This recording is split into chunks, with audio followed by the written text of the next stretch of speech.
Hello YouTube, welcome back over to GamingHouse, and I know it has been a while since I've done a video, and that's a mix-up of being an adult with actually trying to make more money in life and a bit of laziness. It's a bit of both, in all truthfulness. But anyway, we're here to talk about E3. That just finished up yesterday. I've been kind of racking my brain against all sorts of videos to try and get as much info and all that I can. What I'm going to be talking about is, of course, games that I'm interested that are coming up.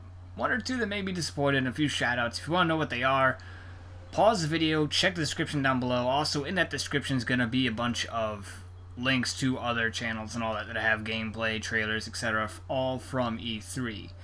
And also there is, Twitter's down below if you want to follow for updates. I've barely been on the thing lately because, busy. And also, when you're going down there, you pass that like button and such. You might as well hit that sucker too while you're at it. And getting into it, quick disclaimer also, this is all information I had to find out on my own. I'm not at E3, I'm poor, I'm a regular person like most of you, except I just have a YouTube channel. With that, some of this info might get replaced or updated due to the fact that several people's interviews are not out yet. For instance, I like to watch Angry Joe and Modern War Negro, and they are there now, and they haven't uploaded anything yet because, of course, they're actually busy over there. But the first game on the list, we have Rainbow Six Siege, which comes out October 13th of this year. And what they showed off was they showed off a new map, which, I could care less about multiplayer, because I'm tired of the multiplayer focus on this game. And they showed off Terrorist Hunt finally. Thank fucking God they showed off goddamn co-op finally. Only took them several damn months. Apparently also with Terrorist Hunt, they have several modes for Terrorist Hunt. There's your regular Terrorist Hunt, find all of them and destroy them. Oh, by the way, it's also called Terror Hunt. I don't know why they call it that. That's dumb. Luckily, I call it T-Hunt anyway. So in T-Hunt, you have regular mode where you hunt them all down. You have Bomb Defusal where you find a bomb, set up a defusal unit, then the terrorists are going to charge at you while you're trying to defuse it. And apparently a hostage rescue, which I don't think was shown off. Now, also we had the main enemy reveal called the White Mass, which are, terror group. They just don't care. They're going to cause mass chaos and destruction in the world. No actual campaign, however, was shown at E3. And what worries me about the campaign, and has really turned me off about the game now, and it's pretty much I'm probably not going to get it, is for Terrorist Hunt, and I'm fairly concerned it's going to be for campaign as well, is you select the predetermined characters for multiplayer and their predetermined loadouts. That's what you use for Terrorist Hunt. That's what you use?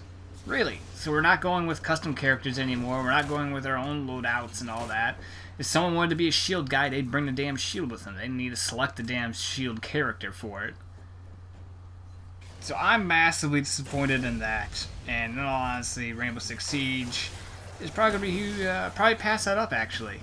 But for those that want to, know about and all that, there you go. That's all the information there. We'll see what happens when campaign gets revealed. I think Gamescom's the next thing coming up that they might show something off.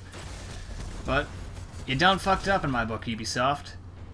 You done fucked up. I don't want predetermined characters, predetermined loadouts. And if you want to do it for multiplayer, because you can do it for sort of balancing purposes and all that, go ahead. But for my terrorist hunt and shit, nah, you fucked it up. Next on our list, which is another Ubisoft, I think on my script here, I actually had to type up a script, by the way, because I want to be somewhat actually organized. Surprising, I know. But we have Division, which is slated finally for the release of February 28th. Thankfully, it's a leap year. Otherwise, they're just trolling us really, really, really fucking hard. But with that, they finally revealed what Dark Zones are about. Dark Zones are the areas where you can get some decent amount of loot. You go in there. Unfortunately, the way you get to keep the loot is you have to extract the loot. And in there is some decently high-level PvE, character, AI bots, but also you can run into other players in there, which at any point in time, it creates this tension of you don't know whether or not these people are going to stab you in the back right away or wait until the extraction, like the demo, which is, also horribly scripted demo with their horribly scripted dialogue. However, the end portrayal I found to be pretty accurate because pretty much everyone stabbed each other in the back for the loot. Which, is a pretty accurate description of online. But that's how you get that, so not sure if you're able to talk to people and all that to kind of work together, otherwise anyone that I play with is pretty much going to be us, and shoot anyone else we see. By the way, also, if you purposely engage in other players and all that, you get marked as a rogue agent, and when you're marked as a rogue agent, that means other players can freely engage you when they see you, and they won't get marked as rogue agents themselves. Pretty much that just means, hey, this guy's definitely killing people in the dark zone, watch out for this guy. Yeah, I think that sums it up for The Division. So moving on, we have the actual big reveal and kind of the biggest surprise in my book that definitely got me hyped for it was Ghost Recon Wildlands. And I don't think they had a release date, so I'm going with the possibility of, you know, holiday 2016 to 2017. Never know, because, you know, if we go by Division standards, we should have been playing that by now, or at least this year. So, of course, you know, brand new Ghost Recon. Hooray! I mean, it's not Graw, it's not Future Soldier, which I know disappointed House of Thieves, Nick, who I play with. It looks like it's going to be an open world tactical shooter and all that. Which the difference between that and Division is Division's kind of a more MMO-esque thing. You're going to have skills, abilities, leveling up, whereas Ghost Recon should just be a straight-up tactical shooter. You just get guns, you just have your character and all that. Also, with Ghost Recon, you actually get to look like you get to use vehicles. Helicopters, motorcycles, cars, etc. Anything you can kind of find, you get to use in this. Co-op, of course, is included in this. I think 4 players.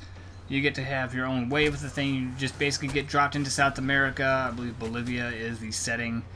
You just get sent there and pretty much get to fuck shit up with your homies. So I'm looking forward to any more details that get released on that. I'm excited.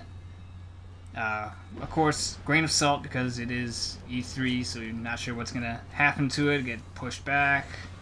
Graphics downgrade, as everyone loves to say about Ubisoft and all that. Moving on, we got Bethesda's games, which, in my opinion, probably knocked it out of the park with their games. We got, let's see, my list, we got Doom 4 first, which is slated for spring of 2016 release. It was a final game reveal for public, because anyone that's followed Doom for a little bit, there was a private showing back at whatever con many months ago, and no one's seen or heard of it since because it was closed and they weren't allowed to reveal things because reasons. And I gotta say, looks fucking amazing.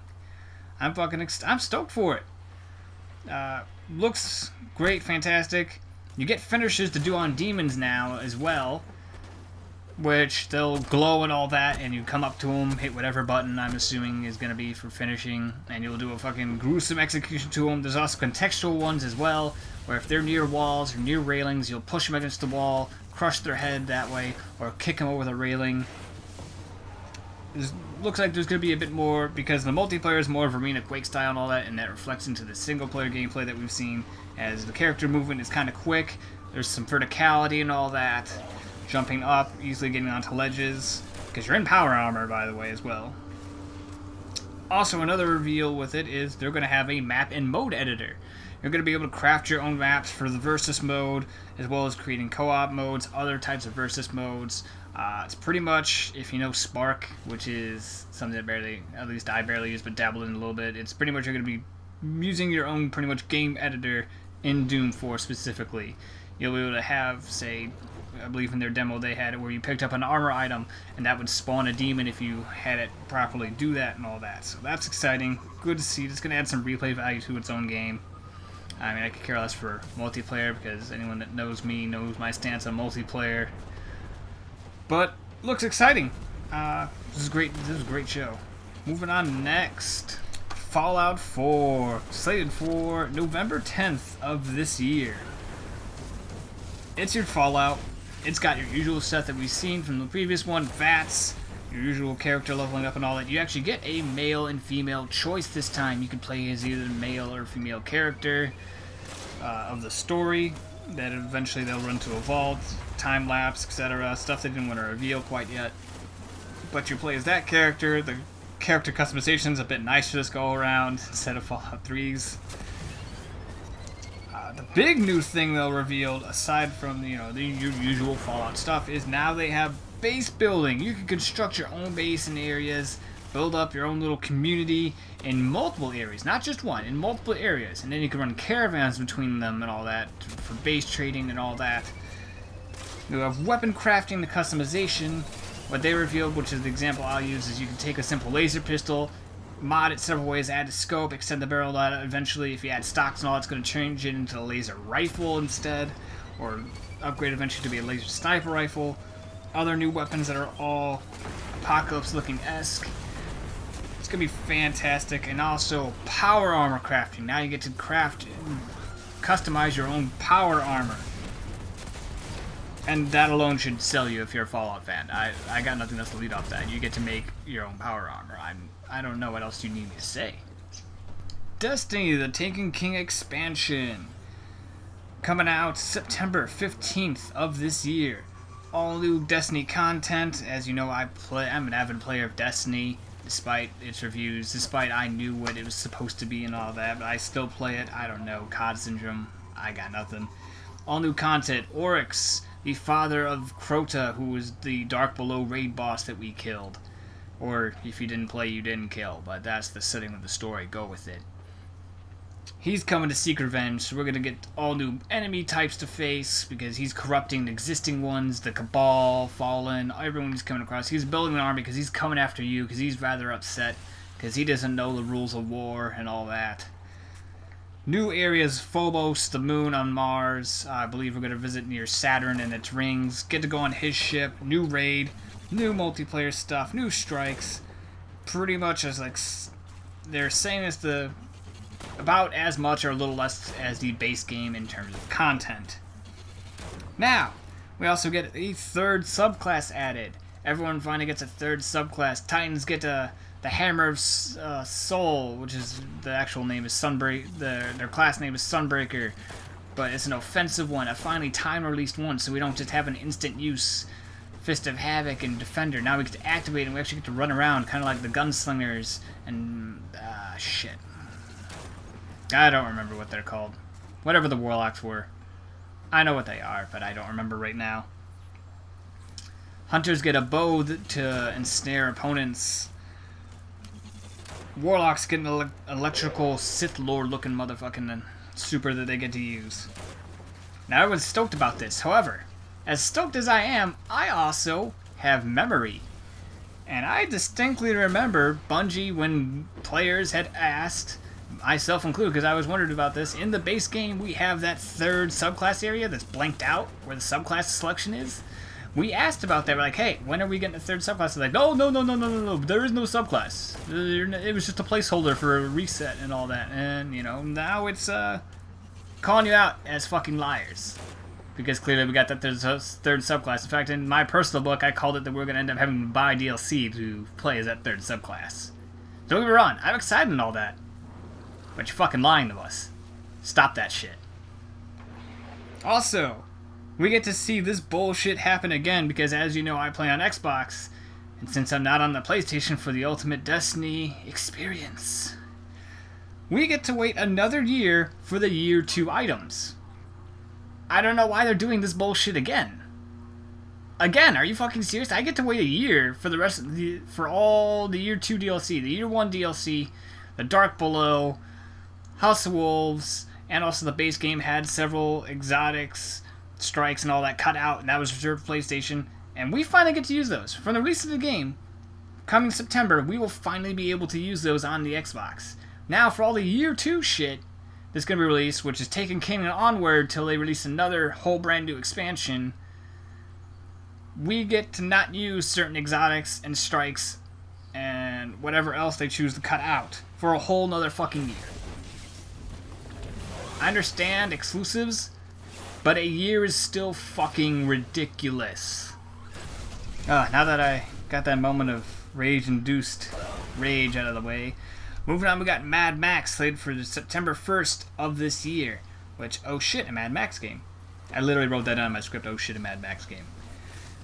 Of course, building off that hype of that movie that if anyone see, I would recommend seeing. It's a good action film. See it for the action alone. Don't pay attention to things like story and all that. Open world for the Mad Max world. You got car customization that you can build. You could build and customize your own vehicle of death. Twisted Metal style and all that, and go around in the Mad Max open world that you're set in. Unfortunately, my only gripe about this game is it's coming out the same time as Metal Gear. Like, holy shit, that's some bad timing. In fact, I'm not going to spend much time on this because I wanted to emphasize on it because this is, you know, a game I want to play and all that, but unfortunately I might pass on it for Metal Gear. Which, we're just might as well get into Metal Gear right now. Metal Gear 5, The Phantom Pain, coming out September 1st of this year. Same time as Mad Max, unfortunately.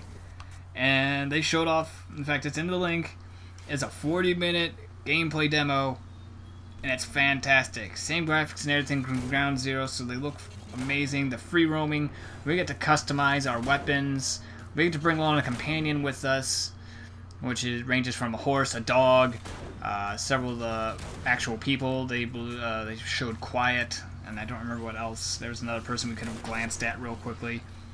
Same rules apply as if you played Peace Walker. You get to play as Snake, or if you know it's side stuff and all that, you can play as someone else. I believe I already mentioned customizing weapons, customizing Mother Base, customizing what our companions are carrying, what we look, not what we look like, but what we're wearing. All that fun stuff. Dynamic weather and etc. Sandstorms, day-night cycles that affect patrol routes, visibility, all that. It's looking awesome. Looking awesome. And it might be the last console game we fucking see from fucking Konami. Because, you know, mobile gaming is the future of suckers.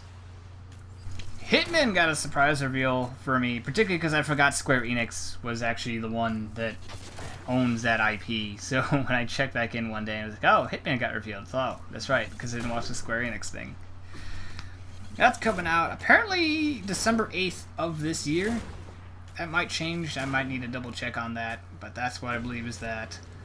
It's looking like it's returning to its roots of putting you in one big sandbox area. If you played Absolution, you know that they kind of changed that formula. It was, here's a sandbox part. Once you finish it, you checkpoint, go to the next area, sandbox part, move on, clear that area, checkpoint, sandbox part. Now they're going back to the old school. If you remember the Hitmans, is you're put in just one big area of sandbox. Your target or targets are here. Find them, kill them however you can. Move on, complete the level. That's it. Looks like they're moving back to that style. They're adding similar additions for Absolution, scoring and all that. Adding the ability to find and unlock stuff such as weapons from completing it, being able to put those said weapons on our character or drop them off in the map, kind of like the old ones. There was also a mention of timed events for the game for contracts mode. I believe contracts mode, which is also coming back also. And there's going to be timed events to try and kill a target that they set up and all that. But also, if you fail to kill said target, that's it. You don't get to try that anymore. So it's timed one-chance events, and that's kind of interesting. I'm going to definitely check that out. I've been a fan of the Hitman series. Next, Call of Duty Black Ops 3. Slated for November 6th of this year. I know what you're thinking, Call of Duty. I'm actually usually pretty much done with Call of Duty. I managed to skip out on Advanced Warfare.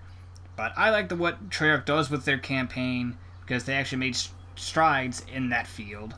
Multiplayer I could care less about, but if those that are interested in multiplayer only, the multiplayer is now class-based. You select a person. I believe you can choose whatever weapons and kill streaks and all that, but each one now has a class ability, whether it's a passive one you activate that'll say, I'm trying to remember one of them. I think I'll remember, I don't think his name was Tempest. No, that was the name of the weapon. One character had a weapon called the Tempest. It was a kind of railgun with arcing electrical damage, as well as the ability Glitch, which would actually rewind your character back several seconds. So if you died, you could hit that and you would actually go back several seconds to where you were standing, so you could possibly kill said person. Still looks like the same duty, graphics-wise and all that. Don't let anyone else fucking fool you into thinking that Call of Duty's graphics are improving and all that. They're not. I mean, admittedly, from the campaign demo that was shown, I think their shadowing and lighting is a little bit better than the other ones, but it's the same. And speaking of the campaign, that's primarily the only reason I'm really interested, not so much the zombies and such, which are supposed to make a return, but I don't think they showed off. His campaign has co-op returning to it, which they showed off the co-op action, as well as the fact that, we get to customize the characters and loadouts, which, I'm all for that shit. Unlike you, Rainbow Six Siege, way to fuck that up. The Gears of War Ultimate Edition is slated for August 25th of this year. And that's a remastered version of Gears of 1. Gears of War 1. Damn it. It's remastered. Graphics, all that, 60 frames per second. The content that was from the PC version of Gears of War 1 is now in that game now, so we get to play the chapter that was missing, not really missing, but it was added to the PC. It wasn't in the Xbox 360 version. Gears of War 3 mechanics are being introduced into the multiplayer and all that, spotting, more character selection, more unlockables, weapon skins, I believe emblems and shit are coming back, game modes from Gears of War 3. So they're bringing all that stuff that we love about, that people loved about Gears of War 1, except, probably with better connection, so it won't be luck-based, which is what Gears of War 1 was. It was luck-based because of the lag and such. But they're bringing all that stuff back. Gears of War 3 mechanics. The only thing that may turn you off is it is $40 for the one remastered game. As opposed to, I believe people have been comparing it to the Halo Master Chief Collection, which, had, how many games in it now? 4, give or take. 4, 3, 5, somewhere around there. Had all those, and that was around $40 or so as well. So, that depends on you. I'm a Gears fan, so I'm going to be getting it. And speaking of Gears, might as well talk about Gears of War 4 while we're at it, which is slated for the holiday of 2016. Game looks amazing, but again, all of them look amazing because they use that goddamn beautiful Unreal Engine. Not much was shown besides the campaign little demo thing going on there with JD, and I forgot who else was there. My only concern now is that they actually scaled back down to 2-player co-op for story mode, because it was just 2 characters. We didn't see 4 and all that. Which, I can deal with, but whenever a game sets a bar, try to always meet that bar. Don't lower it back down. Never really a fan of that, but I can deal with it. And that does it for my list of games that I'm hoping to get. Definitely record about. You'll see definitely reviews. With some of them, you'll probably see campaign gameplay, especially if the co-op ones. You'll probably Black Ops. That's gonna be Andy. That's gonna be Andy's Mr. Laceup Kevin, who is. I'm not sure if he's changing his name back from Kevin or to Brown Lightning or whatever he's doing. But you'll see those. Some shoutouts to some other games that were there that they're worth mentioning in my book. First one, I'm not really interested in getting them, or I might get them, but they're not on like the priority list. Definitely is Until Dawn is slated for August 25th of this year, and that's actually a PlayStation exclusive. I know I play primarily only Xbox. I'm talking about a PlayStation game, but it's worth mentioning this game because it's a pretty cool concept and everything. Is you get to play as these group of teenager young adults. Essentially, you're playing a horror movie. You're playing in a horror movie where you get to make these decisions: who dies, who lives. So that's pretty cool. I mean, I believe the demo that they showed was these two teenagers. I'm just gonna call them teenagers because I don't know their ages.